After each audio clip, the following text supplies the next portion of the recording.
Alors, dans cette vidéo, nous allons parler de la force d'attraction qui existe entre la Terre et un satellite qui tourne autour de la Terre. Donc on va faire pas mal de rappels de cours dans cette vidéo qui seront sous forme de schémas et de formules. Alors, on nous disait qu'on avait un satellite à une hauteur, à une altitude plutôt h égale 300 km de la Terre, donc en orbite circulaire, qui tourne autour de la Terre, à une altitude h, et la masse du satellite, notée petit m, est de 300 kg. On nous donnait plusieurs données, le rayon de la Terre, la masse de la Terre, et le grand G, la constante de gravitation universelle. La première question, c'était de faire un schéma qui représente la situation. Alors c'est un schéma qui est très classique, qu'il faut absolument savoir refaire, savoir connaître, qui n'est pas très compliqué puisque c'est une situation qu'on peut facilement imaginer. Donc on va tout simplement faire la Terre, donc, sous forme d'un rond. Donc ça c'est la Terre, on va noter grand T, vu qu'à chaque fois rayon de la Terre, masse de la Terre, c'était noté avec un grand T. Et on va faire le satellite, qui lui est à une altitude h, qu'on peut faire par un gros point, on peut faire un rond aussi, mais forcément plus petit.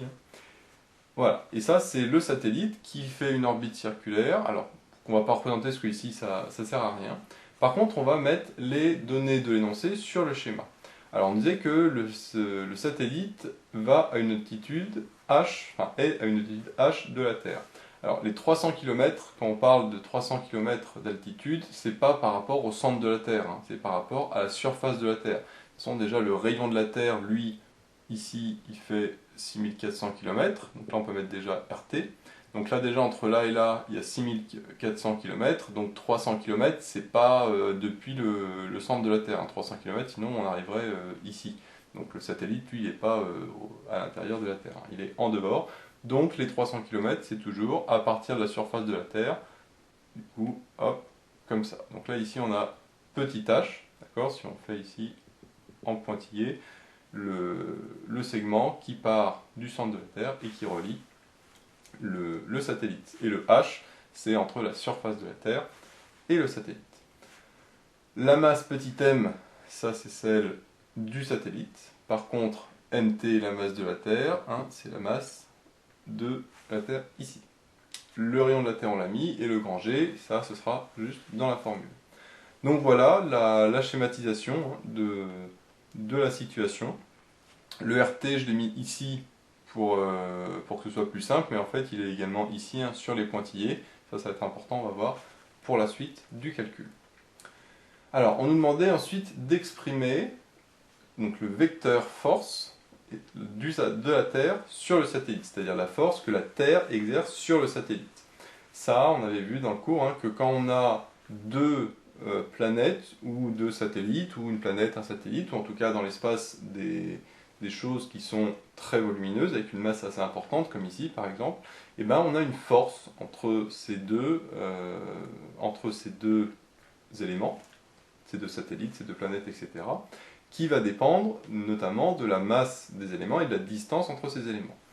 Donc la force de la Terre sur le satellite, F de t sur sat, on a vu dans le cours que c'était moins g, la constante de gravitation universelle, fois trait de fraction, le produit des masses des deux éléments, donc ici c'est entre la Terre et le satellite, donc il y a la masse de la Terre et la masse du satellite, donc qui est notée petit m, donc c'est la masse des deux, donc là j'ai mis mt fois m, et on aurait pu très bien mettre m fois mt, comme c'est un produit, on met dans l'ordre qu'on veut, et divisé par, au dénominateur, la distance entre les deux au carré.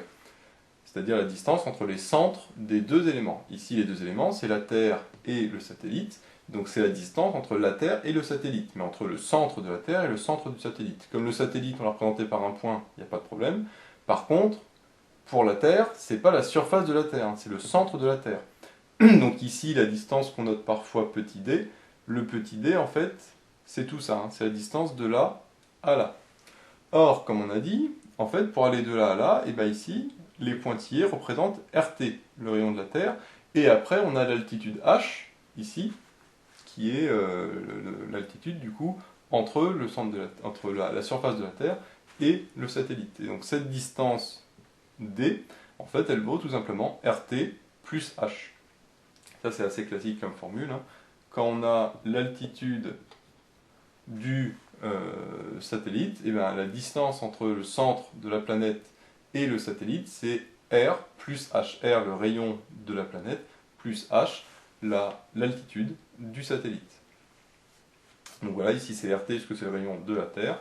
Donc on a RT plus H, et ne pas oublier le carré, que très souvent le carré est oublié quand on a justement cette histoire de RT plus H, parce que les élèves se concentrent sur l'expression ici, RT plus H, et on oublie du coup le carré.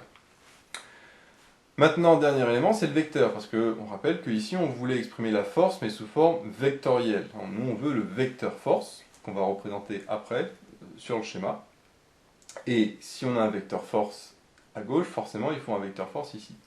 Et on avait vu que l'idée c'est de mettre un vecteur unitaire que je peux appeler U, mais qui est orienté, forcément ce vecteur U, et qui est orienté de T vers S. Pourquoi de T vers S? Puisque ici j'ai la force de T sur S. Donc on avait vu dans le cours que pour avoir la force de la Terre sur le satellite, je mettais ici le vecteur unitaire de la Terre vers le satellite.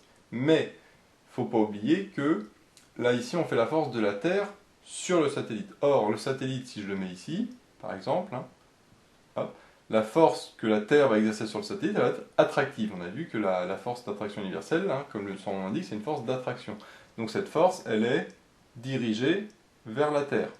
De la même manière que la force, le poids sur Terre nous attire vers le centre de la Terre, pour ça qu'on ne vole pas. On garde les pieds sur Terre, on va dire, et qu'on n'est pas en apesanteur, c'est parce qu'il y a une force qui nous attire vers le centre de la Terre. C'est le principe justement de la force d'attraction gravitationnelle. Ça va nous permettre, au satellite d'être attiré vers la Terre. Donc cette force va être représentée comme ça. Et on voit qu'à ce moment-là, la force, donc là si on a le satellite S, et ici si je mets T pour le centre de la Terre, et ben elle est de S vers T. Or moi j'ai mis ici de T vers S, UTS. Donc du coup c'est pour ça qu'il y a un moins, tout simplement.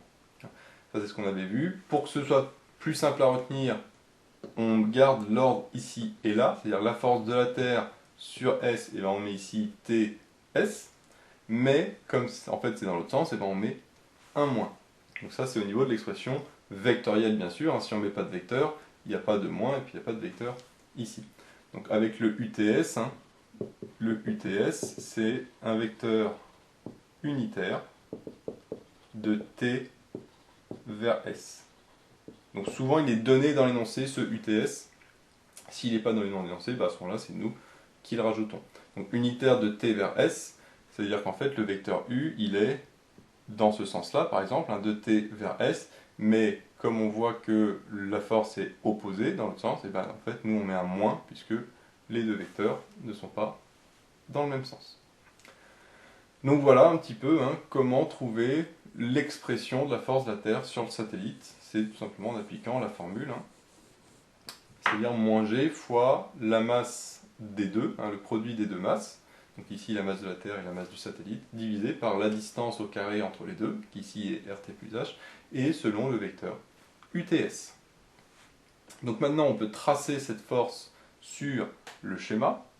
Alors on va enlever la distance D, ici on a compris ce que c'était, et on va pouvoir tracer cette force. Alors ici on n'a pas d'échelle, donc on peut la tracer de la valeur un petit peu qu'on veut, de la longueur qu'on veut.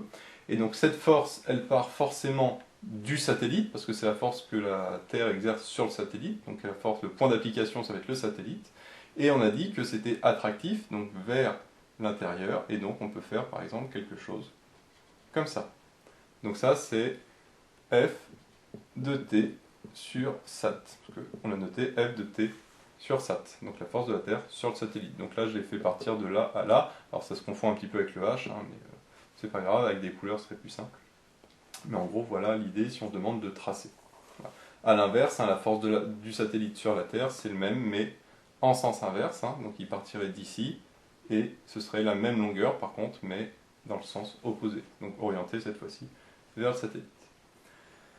Dernière question, c'est de calculer cette force, donc la norme en fait du vecteur, c'est-à-dire cette fois-ci on va calculer F de t sur sat, mais sans vecteur, juste la valeur numérique de la force. Alors pour ça, eh ben, tout simplement on prend la norme de ça. Alors déjà le vecteur unitaire s'en va, parce que par définition un vecteur unitaire, sa norme c'est 1, donc en fait ce serait fois 1. Et avec la norme, le moins s'en va aussi, parce que à ce moment-là c'est un petit peu comme une valeur absolue. Donc c'est tout simplement grand G fois mt fois m divisé par rt plus h au carré.